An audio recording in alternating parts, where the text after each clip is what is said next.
अगर ये वीडियो आप लोग शुरू से लेकर के अंत तक देख लिए तो अपने धान की फसल में आप लोगों को रासायनिक खाद जैसे डीएपी, यूरिया का प्रयोग नहीं करना पड़ेगा और उसके बावजूद भी आपकी धान की फसल बहुत अच्छे से विकास करेगी और भयंकर उत्पादन देगी। इसके साथ साथ उसमें जो रोग लगते हैं यह भी काफी ज्यादा कम लगेंगे, जिससे आप लोगों को कीटनाशक और फंगिसाइड का प्रयोग कम करना पड़ेगा और ओवरऑल आपकी लागत कम हो जाएगी और आपका उत्पादन काफी ज्यादा बढ़ जाएगा। तो इस वीडियो को शुरू से लेकर के अंत तक देखिए, जिससे आप भी अपनी धान की लागत घटा सके और उत्पादन बढ़ा सके। जिस सबसे पहली चीज को हम आपको बताना चाहते हैं वो ये है कि काफी सारे किसान भाई हमारे ऐसे होते हैं, गेहूं की कटाई के बाद डायरेक्ट धान लगाते हैं और अपने खेत को तब तक के लिए खाली छोड़ देते हैं। पर अपने धान के खेत को आपको खाली नहीं छोड़ना है। जब भी आपके गेहूं की कटाई हो जाती है तो सबसे पहले एक बार अपनी खेत की गहरी जुताई करके 10 से 15 दिन छोड़ दीजिए और उसके बाद उसमें आप लोगों को ढैंचा लगा देना है, जिससे आप लोग अपने खेतों में हरी खाद तैयार कर सके।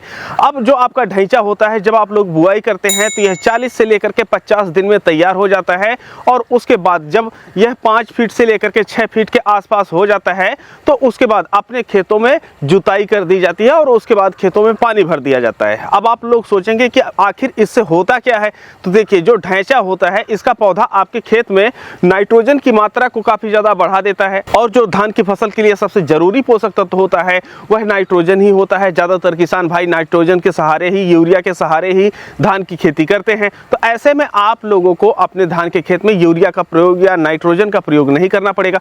ढैंचा सिर्फ नाइट्रोजन ही नहीं बढ़ाएगा, इसके साथ साथ जो ढैंचा का पौधा होता है वह काफ़ी ज़्यादा हरा भरा होता है, घना होता है। ऐसे में आपके खेत में काफ़ी ज़्यादा मात्रा में कार्बन तैयार हो जाता है, जिससे आपकी मिट्टी में ऑक्सीजन की सप्लाई बढ़ जाती है और आपकी जो धान की जड़ें होती हैं यह मिट्टी में ज़्यादा गहराई तक जाती हैं और ज़्यादा विकास करती हैं, जिससे मिट्टी में जो उपस्थित पोषक तत्व होते हैं वह धान का पौधा आसानी से उठा सकता है और अच्छे से विकास करता है।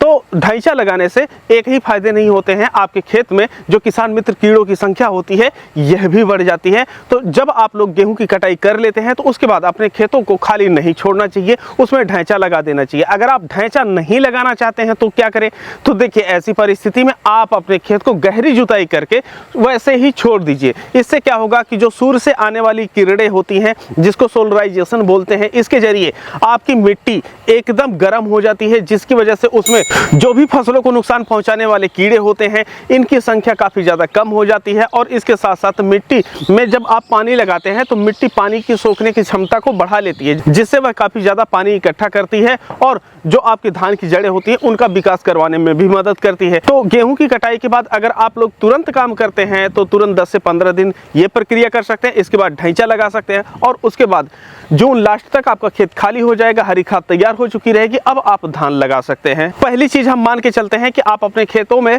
ढैंचा लगा दिए हैं, हरी खाद तैयार हो चुकी है और उसकी आप जुताई भी कर दिए हैं। तो आप लोगों को अब क्या करना है, देखिए, जो गोबर की खाद होती है और मुर्गी की खाद जो होती है यह अपने खेतों में डालना है, पर कितनी मात्रा में और कौन सी किस प्रकार की खाद आप लोगों को डालनी है। तो देखिए, जो मुर्गी की खाद होती है, जो बॉयलर वाली होती है, उसका प्रयोग कर सकते हैं, लेकिन वह उतना ज्यादा अच्छा रिजल्ट नहीं देती है। जो अंडा लेयर वाली मुर्गी की खाद होती है वह काफी ज्यादा ताकतवर होती है। तो जो अंडा लेयर वाली मुर्गी की खाद होती है लगभग 5 से 6 महीना पुरानी होनी चाहिए, उसे अपने खेतों में कम से कम 3 ट्राली का प्रयोग कर लीजिए। और उसके बाद जो गोबर की खाद होती है इसे आप लोगों को 3 ट्राली से लेकर के 5 ट्राली प्रयोग करना है। अब इतना आप जब डाल देते हैं, लगभग 7-8 ट्राली गोबर की खाद और मुर्गी की खाद हो जाती है और जो आपका खेत होता है उसमें फास्फोरस, नाइट्रोजन, पोटास इत्यादि प्रकार के साथ साथ जो सूक्ष्म पोषक तत्व होते हैं यह भी काफी ज्यादा आ जाते हैं और आपके खेतों में कार्बन की मात्रा बढ़ जाती है, किसान मित्र कीड़ों की संख्या बढ़ जाती है। और ऐसे में आप लोग देखते हैं कि जो आपका धान होता है इसकी जड़ें काफी ज्यादा विकास करती हैं, पत्तियां ज्यादा चौड़ी होती हैं, ज्यादा हरी होती हैं। तो सूर्य से आने वाली जो रोशनी होती है उससे ज्यादा भोजन बनाती है। ओवरऑल आपके धान के पौधे में रोग प्रतिरोधक क्षमता काफी ज्यादा बढ़ जाती है और रोग कम लगते हैं और आपको उत्पादन काफी ज्यादा बढ़ा हुआ मिलता है। पहले के समय में जब लोग धान का उत्पादन बढ़ाते थे तो इन तरीकों का प्रयोग करते थे। पहले के समय में जो पशुपालन होता था यह काफी ज्यादा हुआ करता था। आज पशुपालन कम हो चुका है, इस वजह से काफी सारे किसान भाइयों के पास यह चीजें उपलब्ध नहीं हो पाती हैं, तो ऐसे में वह प्रयोग नहीं करते हैं। लेकिन अगर आपके पास उपलब्ध है तो आप इन चीजों का उपयोग कीजिए और उसके साथ साथ आप लोगों को मिलेगा बहुत ही भयंकर रिजल्ट। अच्छा, अगर आप लोग इतनी प्रक्रिया का पालन करते हैं ना तो सिर्फ एक ही साल रिजल्ट देखने को नहीं मिलेगा।